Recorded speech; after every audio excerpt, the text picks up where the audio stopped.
Hello guys. आज एक बार फिर से आप सभी का मेरे यूट्यूब चैनल रोहित शर्मा पर आपका स्वागत है। कोरोना महामारी चल रही है, सेफ रहें, स्वस्थ रहें। ओके, हम बात करते हैं। कल लास्ट लेक्चर में हमने जो डिस्कस किया था, हमने डिस्कस किया था तरंग के टाइप्स को, शॉक वेव्स को, और types of waves, many reasons, due to many reasons, बहुत सारे रीजन्स के आधार पर, बहुत सारे गुणों के आधार पर। आज हम बात करने वाले हैं अनुदैर्ध्य तरंगों की चाल। आज हम जिस टॉपिक की बात करेंगे गाइस, इस टॉपिक से बेसिकली हर कॉम्पिटिटिव एग्जाम में एक क्वेश्चन पूछ दिया जाता है। जिस भी एग्जाम में फिजिक्स का ये सिलेबस होगा उसमें से एक क्वेश्चन आपसे 100% पूछा जाएगा। तो आज मैं बात करता हूं आपसे अनुदैर्ध्य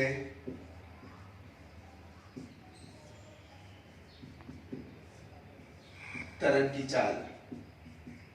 चाल कहे या वेग कहे, वेलोसिटी ऑफ या स्पीड ऑफ लॉन्गिट्यूडिनल वेव्स। अब ये होती क्या है अनुदैर्ध्य तरंग की? आपने बात कर चुके हैं अनुदैर्ध्य तरंग, जिसमें जो माध्यम होता है उसमें कण क्या करते हैं, तरंग संचरण की दिशा में ही गति करते हैं। किसमें? तरंग संचरण की दिशा में ही गति करते हैं। क्या कहते हैं हम उसको? अनुदैर्ध्य तरंग कहते हैं। आज हम बात कर रहे हैं अनुदैर्ध्य तरंग की चाल की। अनुदैर्ध्य तरंग की चाल का फॉर्मूला क्या होता है, कैसे क्या होता है, इसकी थोड़ी सी बात करेंगे। अब देखो, आपने अलग अलग माध्यम पढ़े थे। पहले मैं बात करता हूं आज यहाँ पे प्रत्यास्थ माध्यम की, यानी कि इसको हम ठोस मीडियम भी कह सकते हैं। इसको हम ठोस माध्यम, ठोस मीडियम भी कह सकते हैं। इस सबसे पहले आप एक कॉमन फॉर्मूला माइंड में रखें कि जो तरंग वेग होता है अनुदैर्ध्य तरंग के लिए, हम यहाँ पे मैं तरंग लिखूंगा, उसका मतलब भी आज अनुदैर्ध्य तरंग का होगा। आज हम तरंग की बात करेंगे, उसका मतलब भी किसका होगा? अनुदैर्ध्य तरंग का होगा। इसमें क्या होता है? इसमें तरंग वेग का मतलब होता है, इसका फॉर्मूला क्या होगा हम उसकी बात करते हैं, तरंग वेग की। तरंग वेग मतलब, फिर से बता दूं मैं आपको, आज हम बात करें तरंग वेग का मतलब अनुदैर्ध्य तरंग की। इसका फॉर्मूला क्या होगा? माध्यम की प्रत्यास्थता अपॉन में माध्यम का घनत्व। ये एक बेसिक फॉर्मूला होता है। ये फॉर्मूला क्या होता है? माध्यम की प्रत्यास्थता अपॉन माध्यम का घनत्व। अब इसमें सबसे पहले हम बात करने वाले हैं माध्यम की प्रत्यास्थता, माध्यम के घनत्व के लिए। हम आज जो हमारा फर्स्ट पॉइंट है वो है प्रत्यास्थ माध्यम के लिए। तो तरंग वेग को हम v लिख सकते हैं। v बराबर माध्यम की प्रत्यास्थता को हम डिनोट करते हैं e से, e अपॉन रो। ये किसके लिए हो गया? प्रत्यास्थ माध्यम, या आप कह सकते हैं ठोस मीडियम के लिए। क्या? तरंग वेग का सूत्र v बराबर e अपॉन रो का अंडर रूट। ठीक है, e क्या होता है? माध्यम की प्रत्यास्थता है, और रो क्या है? माध्यम का घनत्व है। इसी केस में आगे हम बात करते हैं सेकंड पॉइंट पे। सेकंड जो पार्ट है हमारा, हमने प्रत्यास्थ माध्यम के लिए लिख लिया। अब हम याद रखें, द्रव के लिए कहे या गैस के लिए, द्रव या गैसीय माध्यम दोनों के लिए एक कॉमन फॉर्मूला होता है। वो सूत्र क्या होता है? सूत्र तो यही रहेगा, तरंग वेग v बराबर माध्यम की प्रत्यास्थता। आपने पता होगा कि जब कभी भी हम द्रव या गैस मीडियम की बात करते हैं तो द्रव या गैस मीडियम में जो प्रत्यास्थता होती है वो कौन सी होती है? आयतन प्रत्यास्थता। तो सूत्र क्या होता है इसका? यहां पे बच्चों b क्या होता है? आयतन प्रत्यास्थता, और रो क्या होता है? माध्यम का घनत्व। और यहाँ पे माध्यम कौन सा है? द्रव माध्यम या गैसीय माध्यम की बात कर रहे हैं। कौन सा माध्यम है यहाँ पे? द्रव या गैसीय माध्यम है। ठीक है, तो b बराबर v अपॉन रो, ये कॉमन फॉर्मूला होता है। अब आपने यहाँ पे एक चीज देखनी होगी, वो चीज ये होगी कि हम जो बार बार यहाँ पे बात करते हैं द्रव मीडियम, गैस मीडियम। तो सबसे बेस्ट जो पॉइंट है वो ये है कि हमें माइंड ये रखना है कि याद रखें जिस माध्यम की प्रत्यास्थता सबसे अधिक होगी, क्या होगी? सबसे अधिक होगी,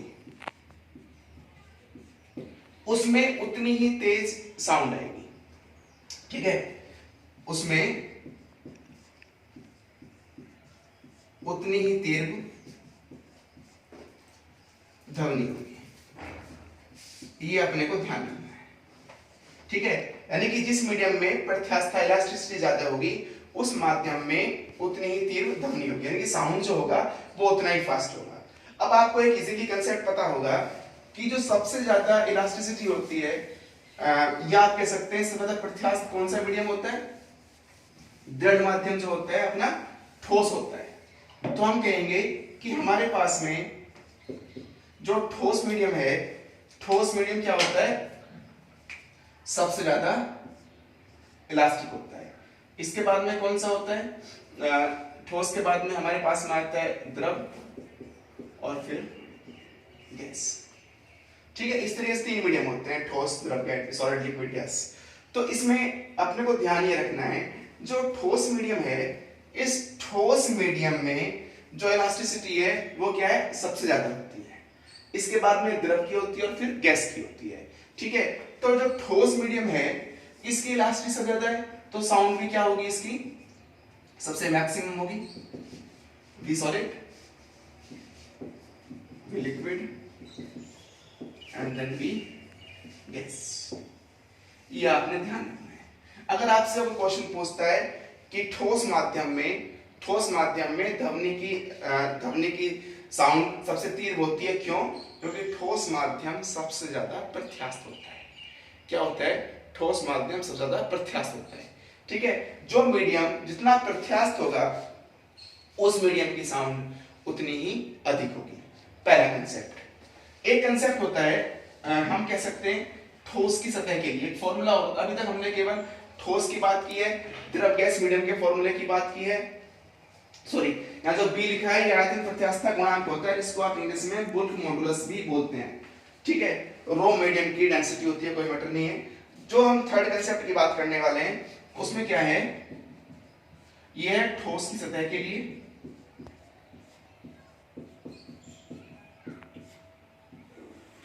ठोस। ये मैं इसलिए लिखा रहा हूं, कई बार न्यूमेरिकल बन जाता है हमारे पास में, उसमें काम आता है b plus 4/3 eta upon rho. ये फॉर्मूला भी अपने को माइंड रखना है, b प्लस 4/3 ईटा अपॉन में रो। अब ये जो b होता है, ये b क्या होता है? फिर से वही कंसेप्ट, आयतन प्रत्यास्थता गुणांक।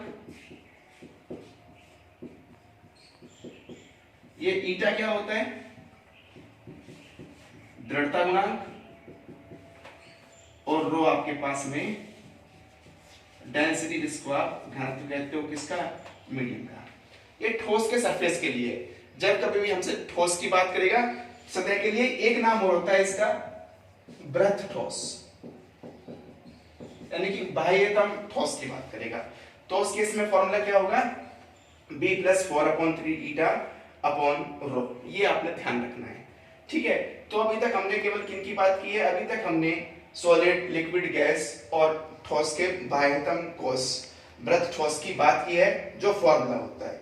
ठीक है, सीधा सीधा फॉर्मूला भी कई बार पूछा जाता है कि द्रव और गैस माध्यम के लिए ध्वनि का वेग का सूत्र क्या होगा, या फिर आपसे ऐसा भी कह सकता है कि निम्न में से कौन सा सूत्र द्रव और गैस माध्यम के लिए फॉलो होता है। तो कई बार पूछा गया है क्वेश्चन ये। ठीक है, अभी तक हमने केवल इसी की बात की है। इसके बाद में हम आगे चलते हैं न्यूटन्स फॉर्मूला और लाप्लास संशोधन के लिए। ठीक है, अब हम किसकी बात करने वाले हैं? न्यूटन सूत्र की बात करेंगे। बात किसकी करेंगे? न्यूटन सूत्र। किसके लिए? न्यूटन सूत्र अलग अलग होता है, न्यूटन्स फॉर्मूला ऑप्टिक्स में अलग है, साउंड में अलग है, सब जगह अलग अलग है। यहाँ पे किसकी बात कर रहे हैं हम बात कर रहे हैं यहाँ पे ध्वनि के लिए, साउंड के लिए। न्यूटन्स फॉर्मूला किसके लिए? साउंड के लिए। और साउंड में भी ध्वनि की बात मैं क्यों कर रहा हूं? देखो अगर मैं यहां पे आपसे अनुदैर्ध्य तरंग की बात करता हूं तो अनुदैर्ध्य तरंग का मतलब किससे होता है बच्चों? ध्वनि तरंग से होता है। क्योंकि ध्वनि तरंग जो ध्वनि साउंड वेव्स एग्जांपल किसका होता है? अनुदैर्ध्य तरंग का ही एग्जांपल होता है। ठीक है, तो मैं वापस किधर आता हूं? मैं बात करते हैं न्यूटन्स फॉर्मूले के लिए। किसके लिए? ध्वनि के लिए। आपसे ध्वनि के लिए कहे या आपसे कहे अनुदैर्ध्य तरंगों के लिए, दोनों एक ही बात है, अलग अलग बिल्कुल ना समझें इसको। ठीक है, तो आपसे लॉन्गिट्यूडनल वेव के लिए कहे या फिर नॉर्मल साउंड के लिए कहे, साउंड वेव भी होती है, वो कौन सी वेव होती है? लॉन्गिट्यूडनल वेव होती है। मैं बार बार रिपीट कर रहा हूं, आप कंफ्यूज ना हो, दोनों एक ही चीजें। ठीक है, तो इसमें आपसे जो फॉर्मूला होता है, देखो न्यूटन का जो सबसे पहला फॉर्मूला है, यहां से कई क्वेश्चन बनते हैं। और वो क्वेश्चन क्या बनते हैं? पहला फॉर्मूला ये किस पर बेस होता है? याद रखें, यह जो बेस होता है ये समतापी प्रक्रम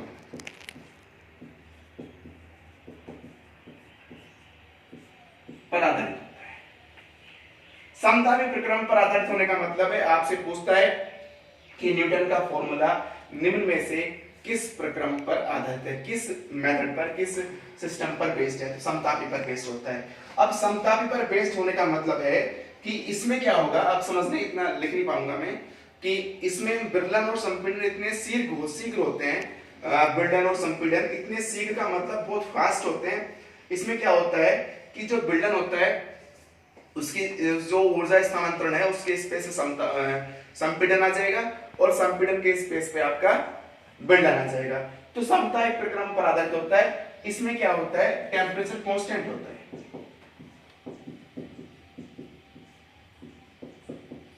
आपसे पूछ सकता है कि न्यूटन्स फॉर्मूले में निम्न में से कौन सी भौतिक राशि कांस्टेंट होती है? तो आप याद रखें कौन सी होती है? टेम्परेचर कांस्टेंट होता है। टेम्परेचर क्या रहेगा उसमें? कांस्टेंट। किसमें? जब कभी भी हम न्यूटन्स फॉर्मूले की बात करेंगे। किसके लिए? साउंड्स के लिए। नेक्स्ट कंसेप्ट, इसमें आपने ध्यान एक चीज और रखनी है, वो ये है कि समतापी प्रक्रम पर आधारित। समतापी मतलब आपने आदर्श गैस समीकरण पढ़ी होगी, PV = nRT।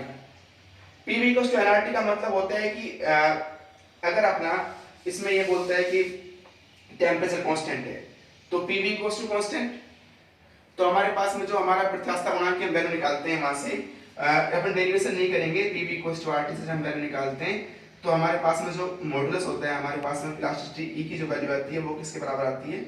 वो P के बराबर आती है बच्चों। ठीक है, इस डेरिवेशन से। ठीक है, तो इसमें हम क्या ध्यान रखना है? समतापी प्रक्रम पर आधारित होता है, ताप नियत होता है। अब इसमें क्या होता है? विरलन संपीड़न बहुत शीघ्र होते हैं। शीघ्र का मतलब ये होता है कि विरलन का स्पेस संपीड़न और संपीड़न का स्पेस विरलन ले लेता है। अब विरलन संपीड़न क्या होता है? थोड़ा सा इसके लिख देता हूं मैं, नोट में लिखता हूं यहाँ पे। विरलन संपीड़न क्या होता है? विरलन जहां ताप और दाब सामान्य से कम और संपीड़न में जहां ताप और दाब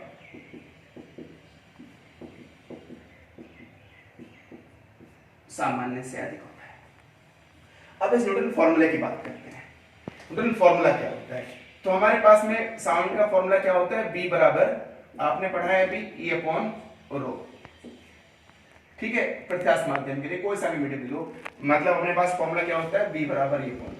तो मैंने भी आपको कहा कि हम यहाँ पे आदर्श गैस समीकरण का यूज करते हैं, और उस समीकरण का यूज करने पर हमारे पास में जो फॉर्मूला आता है वहां पे E = कितना होता है? P। कहां से आता है बच्चों? ये आदर्श गैस समीकरण से। तो B बराबर कितना बचता है हमारे पास में? E के स्पेस कौन ले लेगा? P। P/ρ। ठीक है, अब ये P क्या होता है? दाब। अगर मैं इसको वायुमंडलीय दाब मैंने एटमॉस्फेरिक प्रेशर लूं, इसकी वैल्यू कितनी होती है? 1.01 × 10⁵ न्यूटन पर मीटर स्क्वायर। किसकी वैल्यू की बात कर रहा हूं मैं? P की वैल्यू की बात कर रहा हूं। अब ये रो क्या होता है? रो क्या होता है? रो होता है डेंसिटी ऑफ मीडियम, यानी कि माध्यम का घनत्व। किसकी बात कर रहे हैं? रो की बात कर रहे हैं। अब इस रो की वैल्यू कितनी होती है? देखो 1.3 तो होता ही होता है, कहीं पे 6 लिखता है, कहीं पे 9 लिखता है, तो कोई प्रॉब्लम नहीं है, उसे 1.36 1.39 कुछ भी ले सकते हैं, लगभग सेम ही आता है। और डेंसिटी का फॉर्मूला किलोग्राम पर मीटर क्यूब होता है। ओके, अब जब हम इन दोनों वैल्यूज को इसमें पुट करते हैं तो जो v की वैल्यू है वो सोल्व करने पर 1.01 10 की पावर 5 ओवर 1.636, जब इस वैल्यू को पुट करते हैं, किलोग्राम को हम मीटर में कन्वर्ट भी करेंगे, ग्राम में, सॉरी ठीक है, अब कन्वर्ट नहीं करना चाहिए क्योंकि दोनों सेम मेजरमेंट्स में।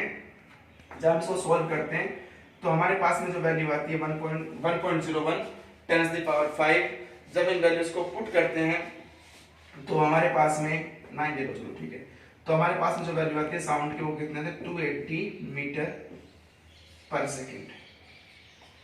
ये जो वैल्यू आती है न्यूटन्स फॉर्मूले की 280 मीटर पर सेकेंड, ये जो वैल्यू होती है, ये वैल्यू हम कह सकते हैं कि प्रायोगिक यानी कि एक्सपेरिमेंटल वैल्यू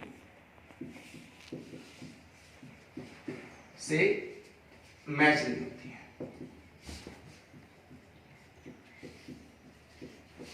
अगर ये वैल्यू मैच नहीं हो रही है तो न्यूटन्स फॉर्मूला यहाँ पे फेल हो जाता है।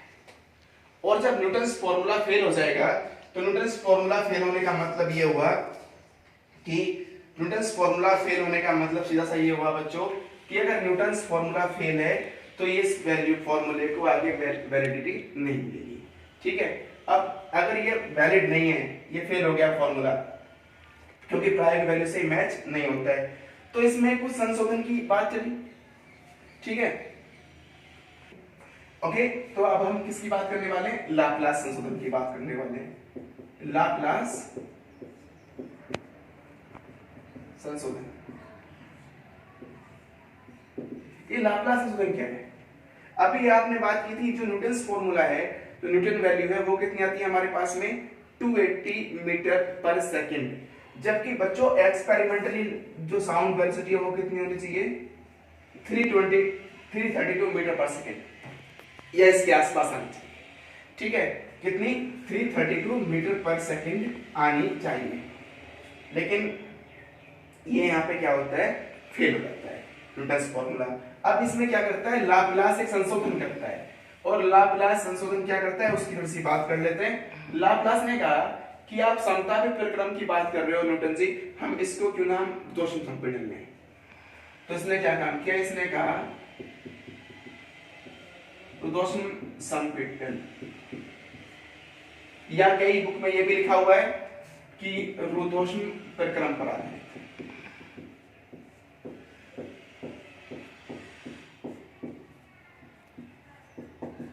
वो किस पर था? समतापी। ये किस पर है? रुदोषम पर। रुदोषम प्रक्रम क्या होता है कि ना तो एनर्जी बाहर जा पाएगी और ना ही अंदर आ पाएगी, कांस्टेंट हो जाएगा। ठीक है, क्या हो जाएगा? कांस्टेंट हो जाएगा। तो अब हमने रुदोषम संपीड़न की बात की, किस पर बेस्ड है? रुदोषम प्रक्रम पर बेस्ड है। अब रुदोषम प्रक्रम क्या होता है? लाप्लास ने क्या किया? फॉर्मूला तो इसका वही रहेगा जो अपना पास में था, माध्यम के प्रत्यास्थ था अपॉन माध्यम का घनत्व, फॉर्मूला तो वही रहेगा। इसने क्या यूज किया? इसने बच्चों यहाँ पे पाइसन समीकरण का यूज किया, और ये क्या होता है? पीवी की power gamma equals to constant. इसको भी आप मार्क कर लें, कई एग्जाम में ये भी पूछा गया है कि पाइसन समीकरण है। यहाँ तक कि RPSC school lecturers, second grade, first grade RPSC, Indian air force और कई स्टेट पब्लिक सर्विस कमीशन में इसको पूछा गया है कि इसका फॉर्मूला क्या होता है? पीवी की power gamma equals to constant, Poisson समीकरण है। ठीक है, अब लाप्लास ने क्या किया? पाइसन समीकरण यूज किया। अब पाइसन समीकरण यूज करेगा तो हमारे पास में साउंड की वेलोसिटी है वो कितनी है? v इक्वल्स टू फॉर्मूला माध्यम की प्रत्यास्थता और अपॉन में माध्यम का घनत्व का अंडर रूट। ये फॉर्मूला है हमारे पास में। अब जब ये फॉर्मूला है हमारे पास में बच्चों, तो आपने कहा कि यहाँ पे जो प्रत्यास्थता जो होती है ऐसे लिख सकते हैं b बराबर बी अपॉन रो लिख लो, चलो बी अपॉन लिख लो चाहे ई अपॉन रो, कोई मैटर नहीं करता उससे। अब जो ये b बराबर जो हम निकालते हैं यहाँ से आयतन प्रत्यास्थ था, यहाँ पे उसकी वैल्यू कितनी आती है, वो आती है गामा, कितनी आती है गामा पी। कहां से, पीवी की power gamma equals to constant को जब आप डेरिवेशन करके डेरिवेटिव करके सॉल्व करेंगे तो वहां से बुल्क मॉडुलस की वैल्यू निकालेंगे, वो कितनी आएगी, वो आएगी गामा पी। तो यहां से v की जो वैल्यू आती है वो कितनी होती है, गामा पी अपॉन रो आती है। अभी आप इसको ऐसा लिख सकते हैं क्या, गामा, क्यों लिखा, क्योंकि इसकी वैल्यू हम 280 फाइंड करके आ चुके हैं। तो b इक्वल्स टू 1.41 इंटू 280 और ये सोल्व करने पे कितना आता है, 332 मीटर पर सेकेंड। ठीक है, तो ये जो 1.41 है ये क्या होता है, गामा एयर के लिए कितना होता है 1.41 इसकी वैल्यू होती है। तो v इक्वल टू 332 मीटर पर सेकेंड, ये जो वैल्यू आती है लाप्लास फॉर्मूले की 332 मीटर पर सेकेंड, ये प्रैक्टिकल भी सही है, यानी कि प्रायोगिक मान से भी क्या होती है, ये प्रायोगिक मान से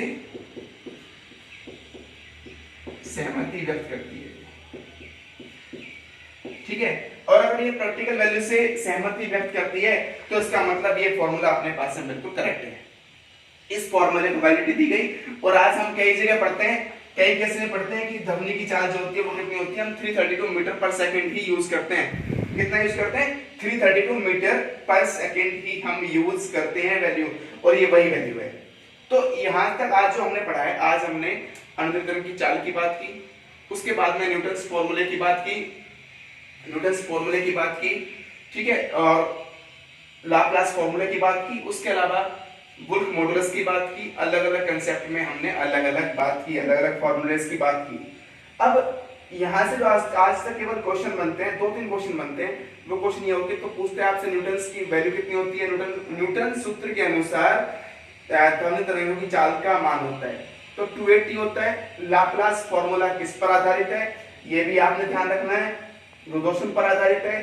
पायसन समीकरण कई बार पूछते रहता है, और लाप्लास के अकॉर्डिंग ध्वनि की चाल कितनी होती है वो भी आपसे पूछ लिया जाता है।